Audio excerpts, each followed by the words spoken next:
Hello, പുതിയ വീഡിയോയിലേക്ക് എല്ലാവർക്കും സ്വാഗതം. നമ്മളൊരു ഇഫ്താർ സ്പെഷ്യലായിട്ടോ ഉണ്ടാക്കാൻ പോണത്. നല്ല സിമ്പിളായിട്ടുള്ള നല്ല ടേസ്റ്റി ആയിട്ടുള്ള റെസിപ്പി തന്നെയായിട്ടോ അത്. എല്ലാവരും ഒന്ന് ട്രൈ ചെയ്ത് നോക്കുക. നമ്മൾ വിരുന്നൊക്കെ വരുമ്പോൾ തന്നെ ഇപ്പം നോമ്പ് തുറക്കെ ഉണ്ടാകുന്ന സമയത്ത് ഈ സ്പെഷ്യലൊന്നും ഉണ്ടാക്കി നോക്കണേ. അപ്പോൾ തന്നെ നമ്മളുടെ ഇപ്പോൾ ഇടയ്ക്കിടയ്ക്കായിട്ട് കുറേ ആയിട്ട് പെൻഡിങ് ആയിട്ട് വരുന്ന ഓരോ വീഡിയോസുകളുണ്ട്.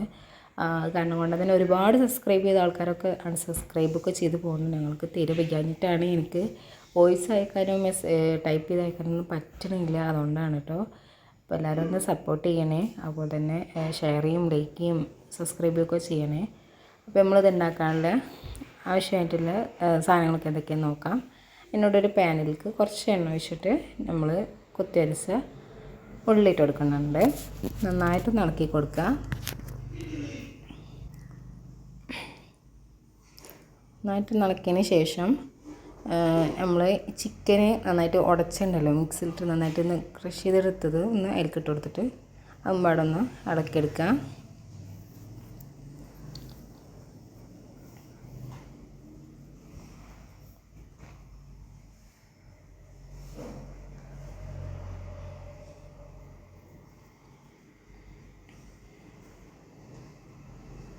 അത് വിട്ടു പോരുന്ന തരത്തിലാക്കിയിട്ട് എടുത്തിട്ട് അങ്ങനെ ഇളക്കിയെടുക്കുക. അതിന് ശേഷം അതിലേക്ക് ആവശ്യത്തിനുള്ള മുളക് പൊടി, അപ്പോൾ പിന്നെ മല്ലിപ്പൊടി, ഗരം മസാലപ്പൊടി, കുരുമുളക് പൊടിയൊക്കെ ഇട്ടിട്ട് നന്നായിട്ടൊന്ന് ഇളക്കി കൊടുക്കാം.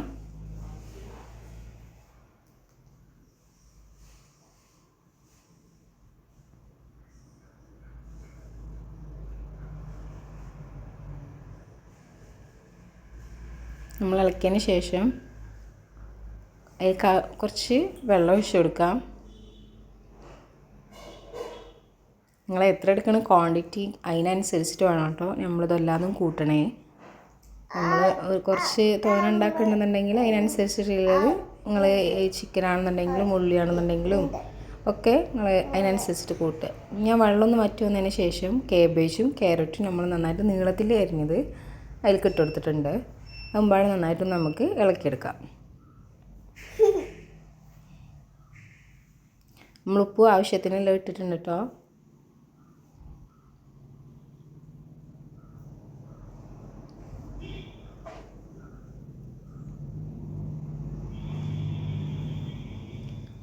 നമുക്കിതൊന്ന് ആവിക്ക് വെക്കാൻ വേണ്ടി പോവാണ്. നമ്മൾ കുറച്ച് നേരം വെച്ചമായിട്ട് തോനെ നേരമൊന്നും വെക്കരുത്. അങ്ങനെ വെച്ചതിന് ശേഷം പിന്നെ ഒന്നും പാടെ ഒന്ന് ഇളക്കിയെടുക്കാം നമുക്ക്.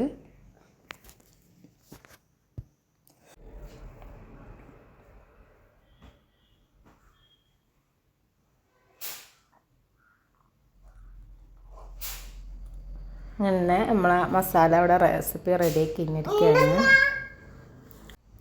ഒരു കപ്പ് മൈദപ്പൊടി എടുത്തിട്ടുണ്ട്. അപ്പോൾ തന്നെ മുട്ടയുടെ മഞ്ഞയായിട്ടോ എടുത്തിക്കണമെന്ന്. അപ്പോൾ തന്നെ ആവശ്യത്തിനുള്ള ഉപ്പും ഇതൊക്കെ ഞാൻ പറഞ്ഞിട്ട് ക്വാണ്ടിറ്റിക്ക് അനുസരിച്ച് എടുക്കണമെങ്കിൽ നമ്മൾ ഇവിടെ തോന്നെ ആൾക്കാരൊന്നും ഇല്ല. അതിനനുസരിച്ചിട്ടാണ് ഞങ്ങൾ ഈ ഇതൊക്കെ മൈദയും അപ്പോൾ തന്നെ മുട്ടയും കാര്യങ്ങളൊക്കെ എടുത്തിട്ടുള്ളത്. ആൾക്കാർക്ക് അനുസരിച്ചിട്ട് നമ്മൾ സംഭവങ്ങളൊക്കെ കൂട്ടാവുന്നതാണ്.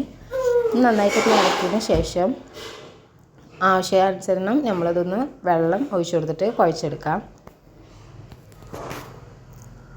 നമ്മൾ പൊടിക്കല്ലേ വെള്ളം എങ്ങനെയാണെന്ന് കുഴച്ച് നോക്കിയിട്ട് അങ്ങനെ ഓരോന്നായിട്ട് നമ്മൾ കുഴച്ചെടുക്കാം. നമ്മൾ കുഴച്ച് വെച്ച മാവ് കുറച്ച് നേരം നമ്മൾ വെക്കുന്നുണ്ട്. തോനെ നേരം നോക്കണമെന്നുള്ളൊരു 10-15 മിനിറ്റ് വെച്ചാൽ മതി കേട്ടോ. നമ്മളുടെ മാവ് നന്നായിട്ട് ഇതായിട്ട് വന്നിട്ടുണ്ട്. അതിന് ശേഷം നമ്മൾ ഒരു 5 ബോൾസ് ആക്കി മാറ്റിയിട്ടുണ്ട്. നമ്മളങ്ങനെ 5 ബോൾസ് ആക്കിയിട്ട് എടുത്തിട്ടുണ്ട്. നമുക്ക് നന്നായിട്ടൊന്ന് പരത്തെടുക്കാം. എണ്ണയൊക്കെ സ്പ്രെഡ് ചെയ്തിട്ട് വേണം നമ്മൾ പരത്തെടുക്കാൻ കേട്ടോ.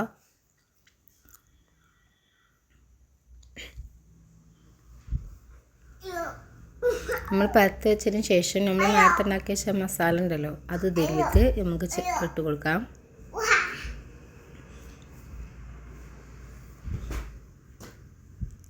എന്നിട്ട് ഈ പാറ്റേണിൽ വേണം നമ്മൾ മടക്കിയെടുക്കാൻ. നമുക്ക് എന്നിട്ടൊന്ന് റോൾ ചെയ്തെടുക്കാം.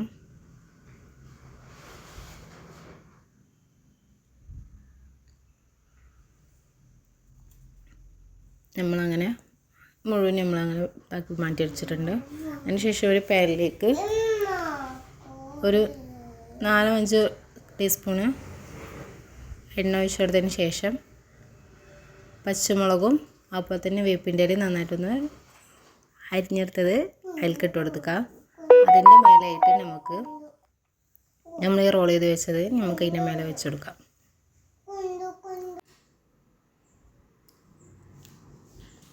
കുറച്ച് നന്നായിട്ട് ഫ്രൈ ആയതിന് ശേഷം നമുക്കൊന്ന് മറിച്ചിട്ട് കൊടുക്കാം. നമ്മൾ ഈ വേപ്പിൻ്റെ ഇലയും പച്ചമുളകൊക്കെ ഇടുന്ന അതിൻ്റെ ഫ്ലേവർ കിട്ടാൻ വേണ്ടിയിട്ടാണ് കേട്ടോ. നല്ല ഒരു വേറെ തരം ടേസ്റ്റ് ഉണ്ടാവും അങ്ങനെ ചെയ്ത് കഴിഞ്ഞാൽ.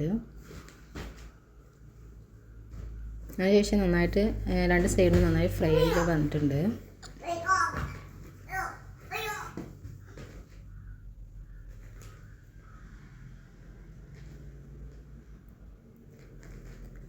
നമുക്കിതൊന്ന് പാത്രത്തിലേക്ക് മാറ്റി വെക്കാം.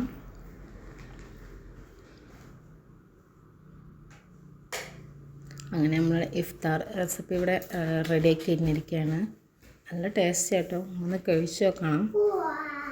കുട്ടികൾക്കാണെന്നുണ്ടെങ്കിൽ മുതിർന്നവർക്കാണെങ്കിൽ ആർക്ക് വേണമെങ്കിൽ ഇത് നമുക്ക് കൊടുക്കാൻ പറ്റുന്ന കേട്ടോ. നമുക്ക് ആരൊക്കെയും വിരുന്ന് വരികയാണെന്നുണ്ടെങ്കിൽ അവർക്കും ഇത് കൊടുത്ത് തന്നെ അടിപൊളിയാക്കാൻ കേട്ടോ.